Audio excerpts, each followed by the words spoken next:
ในซุ้มค่าเมื่อในค่ะเขาเตะอ่อนกว่าด้วยปีน้องเขาเฮ็ดตุ้งในค่ะตุ้งอำนั้นก็เป็นห้องจักจานในค่ะวันนี้นะคะหมูจะพาทุกท่านไปดู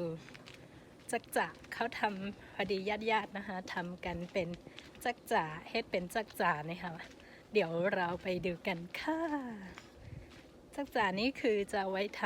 ำเดเฮ็ดตาป้อยเหลือน11นะคะจะจ่าได้ก็ใจตาเสกค่ะเนาะว่าวันปล่อยว่าสังวัดจะนี่เดี๋ยวเราไปดูในบ้านนะคะที่จะทำก็คือบ้านนี้ค่ะเฮ็ดยาวค่ะโยไปค่ะ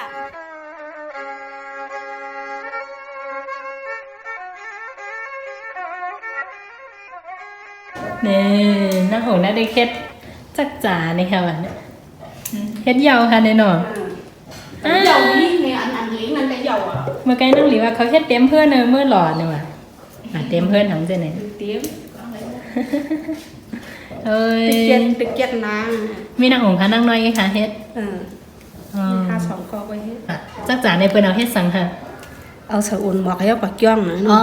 ใส่อดหมอกก็หลูบว่าตานว่าเจเนี่ย ปลาลูกปักเกิดจ้อง นั่นก็บ่เป็นว่าขามซ้อมต่อเจเนี่ยใส่จักจ่าให้เงินให้เข้าไว้เจเนี่ยค่ะอันนี้นางหงเขาเฮ็ดขายค่ะเฮ็ดใจค่ะ ก็จะเฮ็ดขาย เฮ็ดขายเลยยินว่าตั้งไหลส่งมาค่ะก็สั่งมาค่ะก็ ตั้งหมูเจปอสั่งมา อ๋อ เดชงกับเพิ่นสิปอเดชงกับหมูซี โอ้ยพี่น้องหมูเจเขาสั่งมาแล้วก็พี่น้องสีป้อเขาก็สั่งมาเนี่ยค่ะป้อสั่งมา1ปอกในกาให้ค่ะนะผม20,000จังได๋ 20,000อ๋อโลนั่นนึงตุ้มได้มี1หินน่ะ อ๋ออันนี้คือขั้นตอนการทำดอกไม้นะคะอ๋อ เฮ็ดไหนเฮ็ดนางนี่นะ อ๋อ อันไหนเป็นอันเปียๆนี่ อันเฮ็ดหมอก อันเฮ็ดบอก โอ้ย นี่ตอกให้นะ อ๋ออ๋อโหว้าวง่ายๆเนาะนะผม ง่ายๆให้ เพราะ1หมากในหลาย10ค่ะเนี่ย อันไหนมีกะกล่อมหู้น่ะ ผมเลยอ่านเนาะให้ได้ตอบกว่าได้ทัน ตอกกว่า อ๋อเลยนี่นะคะกว่าจะเป็นลวดลายสวยๆก็ไม่ง่ายเลยนะคะ ใช้อะไรนะใช้แบบนี้แหลมๆแบบนี้จิ้มเข้าไปนี่ อันนั้นเป็นอันเรียม อันนี้ก็จะเป็นที่แหลมๆที่สำ เพราะ หรั ว่า บ อันนั้นเป็นฟอง ว้าวโอ้นางองค์เขาไก่เหี้ยเนาะ จังเฮียงไหนเนาะ ว่าส่งคำส่งดั้งไหลค่ะล่ะนางองค์ ถ้าส่งมาพอเขาส่งในน้ำดันในแล้วส่งวางสีปอยส่งวางสีซีนั่น ป้าพี่น้องต่างตีใครสั่งแทงก็ไหลค่ะเนาะเดี๋ยวปันไม้พงไว้ค่ะป้าเนี่ยนี่อันไหนเฮ็ดป้าเฮ็ดก็เฮ็ดอันไหนอ่อนตั้ง อันไหนอันรู้อันไหนตีเสนาที่ไหนน่ะอันไหนเป็นอัน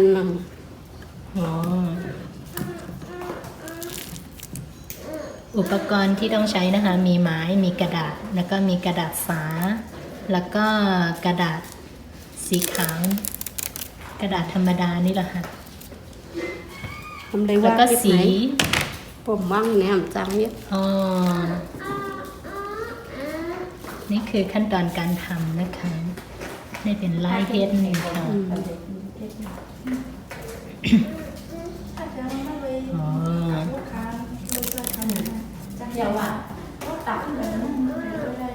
ว้าวก็มาทำบนมาซ่อนๆกันที่ไหนคะ มัดซ้อนให้นะ นี่คือวิธีมัดซ่อนป้ามัดให้ไหนทำเฮ็ดตา1 ปาก แนมตา1 ปากมัดอ่อนแนม1ซิป อันนี้มัดเล็กๆจะมี10เล่มแต่ว่า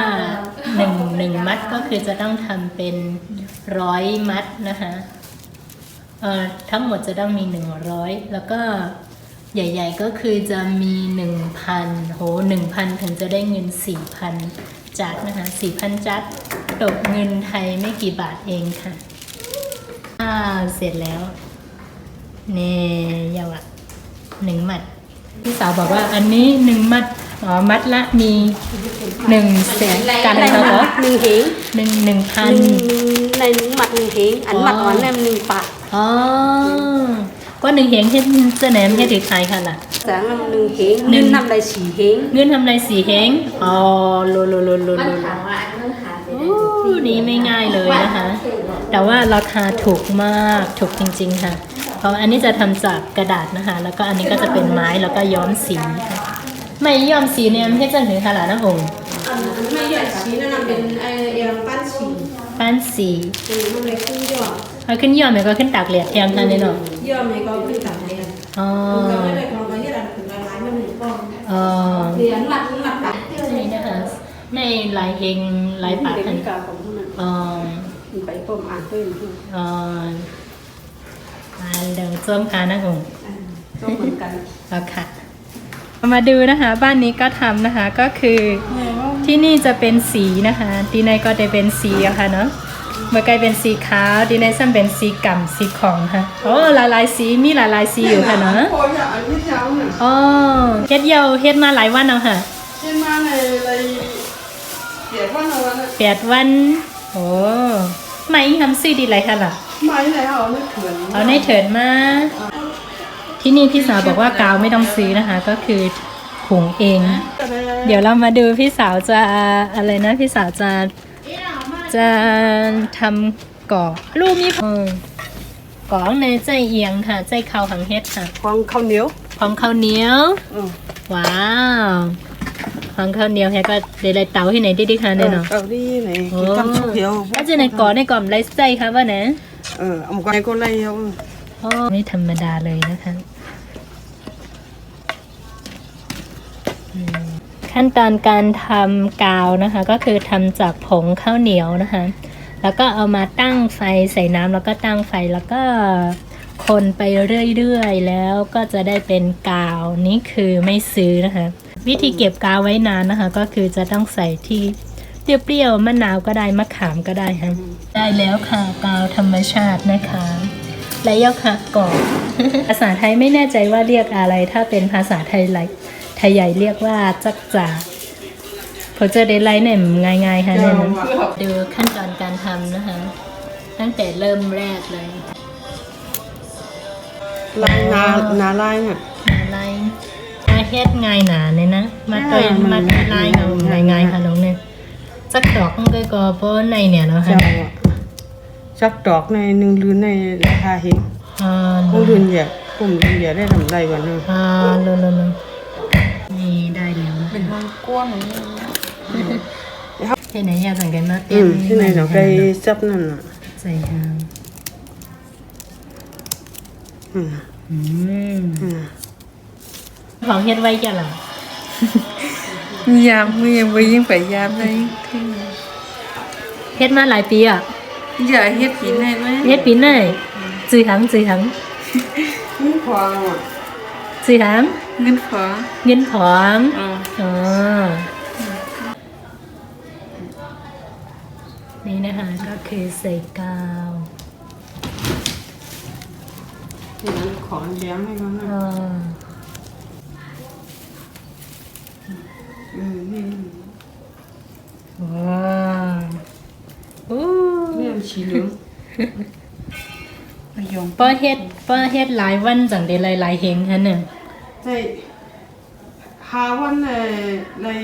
หาเหงเลยนะวัน หาวันไรหาเฮงป้าจะหนึ่งวันไหนยาว1 เฮงฮะเนาะ เพราะว่าแต่จับตูในไรชอง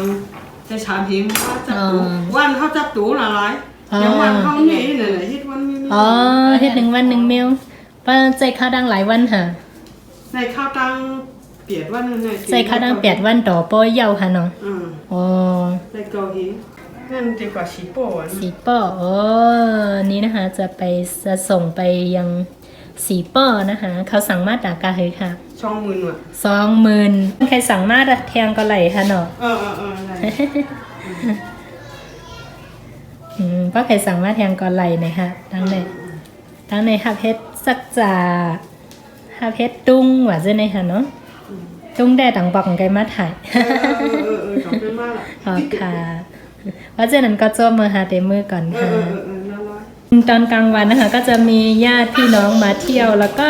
คุยกันกุ๊กกุ๊กกักกักสนุกสนานแบบนี้ค่ะ พอกลางวันก็มาเหลกันที่ไหนแฮอูกันแฮเฮ็ดแฮเจ้าไหนเกี่ยวฮะเนาะ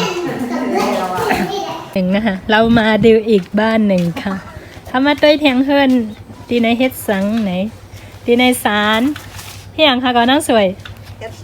ฮ็ดซองเหลือด้านติ๊กเตย่อมสีไหนค่ะดอกมันก็จักยาวค่ะเนาะไผจักปันค่ะล่ะ เขาจักเอากล้วยอะเนาะ อ๋อเอ้ยสีในใจเอาเอียงมาเฮ็ดค่ะ เอาป้านสี อันสีจังหือหน้าทำเป็นพองเป็นพองแล้วค่ะเนาะ ป้านสีเนี่ยเนาะ เฮ้ยอาทิตย์ก่อนไหนแก มันก็ก่อนนั่นไอ้ตำมันกำผมนี่ยำหมดอ่ะเนี่ย ยำสีที่ไหนอ๋อถ้าไรสีหังก็ใส่เอาหังกล้วยค่ะในเนาะ ทะเลสียังก็ใส่กุ้ง เอ้ยอ๋อโหใส่หมักผ้าแฮะ เป็นพาย ให้ยังไรเดี๋ยวเราใส่หมักผ้าค่ะ มันจับเหรียญเนาะ อ๋อบ่ใส่หมักพังจับลีนี่ค่ะเนาะ ซ่องทำตาได้ใส่เอียงค่ะ ไอ้กุ้งเมียวว่าตั้งหรือตั้งกันเนี่ย อ๋อดีในบ่ใครสั่งซ่องตาเลิน11ก็สั่งมาไรแทงเลยค่ะเจ้าไหนทำเดี๋ยวไรตากหลายวันค่ะ ตักมันเนี่ย 1 วัน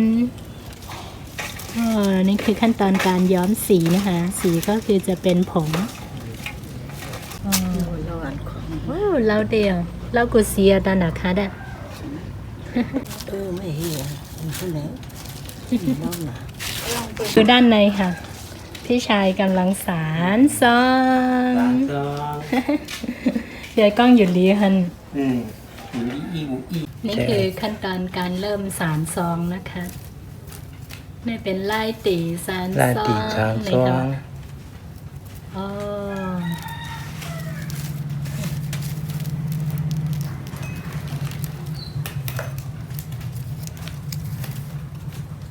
โอ้ย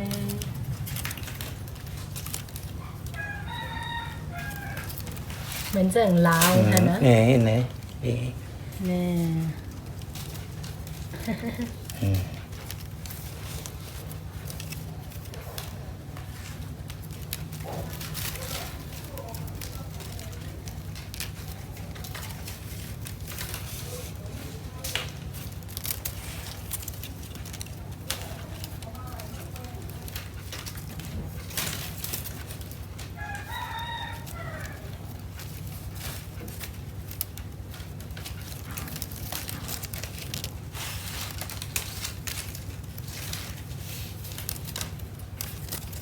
อ๋อ อืม อยากว่าอย่างนั้นฮะเนาะ เรื่องยาวว่าอย่างนั้น เก่งนักสวยก็มอง เบิ่มอยากว่ามัน หลา ใช่ ยคนเนี่ยน้องว่ามู นี่ ปีดังของไม่เว้ยหมอ อีปีกับหมอ ปีหมอปี ไม่เห็นนะมันแค่นี้ไหนกันที่งัวเอามา อีหน่อยบางบันทีใช่คนละ อืม เนี่ยในร้านเขาพูดมากคือเต้าเสีย อืม อ๋อแล้วก็ขึ้นเอาในเตะ เอออืม เฮ็ดอันงอก เฮ็ดอันงอกทำไม อู้ถ้าได้หมอเยอะจะไหน เอ๊ะอันตามนี่มันเปลี่ยน เขาวันนั้นก็หับปัญญาสองช่องรู้กับหมอทางช่องกันก่อนเลยว่ามันฝึกง่ายฝึกยากขึ้น ใส่ฮาเนาะ อืม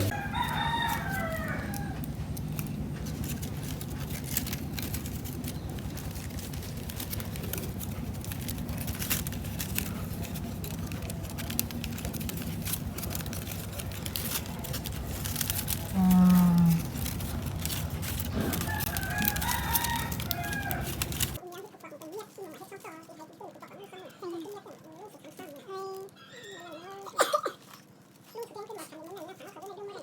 นี่นะยาว ว้าวยาวกำเนิดอะ ยาวมันได้ นี่ก็เสร็จแล้วนะคะ อืม ซองนี่ซอง เพื่อโหลดถึงเงินก่อนเอาในคืนนี้หมัดจับ อ๋อมาจับกันที่ไหนฮะเนาะ เอา นั้นมัด อ๋อไหนมาแฮะอ๋อ ใช่ว่าว่าตัวเฮ้ยขิงขับพูดอ่ะ อ๋อด้านในนี้นะคะก็คือจะใส่ผลไม้นะคะแล้วก็เอาไปถวายที่วัดหรือแขวนไว้ที่เข่งต่างปุดที่บ้านค่ะในกอตาดาซานตาป้อยวะตาเข่งต่างปุดนะคะเนาะ เข่งต่างปุดนั้นก็การรู้ที่จ้องว่าจะในหรือซ้ำเข่งปุดจะในค่ะ แต่ดูต้องเข่งพุทธ เนี่ย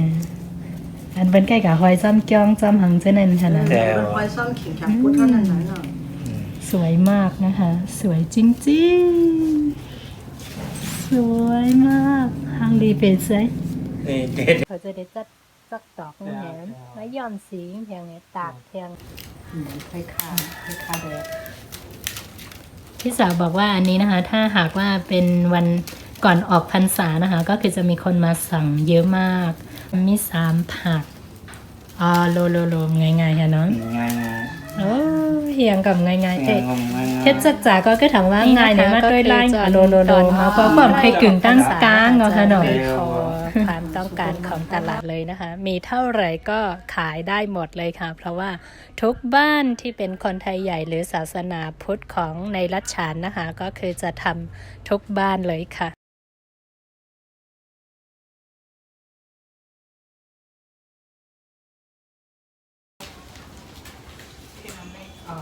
ว่าขวัญเรียนได้ของง่าย และอันนี้ก็เหมือนกันนะคะ ส่วนมากก็จะใช้เป็นจองพลาบางบ้านก็จะสารเอาบางบ้านก็ซื้อเอาบางบ้านก็มีไว้สำเร็จเรียบร้อยแล้วค่ะจองพลานี้นะคะก็จะมีทั้งหมด3ด้านค่ะโมเคยถ่ายเมื่อออกพรรษาปีที่แล้วที่นานางนะคะ จะเหมือนกันเลยค่ะสำหรับวันออกพรรษายังมีอะไรอีกเยอะแยะเลยค่ะเจอกันใหม่ในคลิปวิดีโอหน้าค่ะจังไกทบกันใหม่ในวิดีโอหน้าค่ะยินส้มใหญ่ๆนำตีปันแห้งค่ะ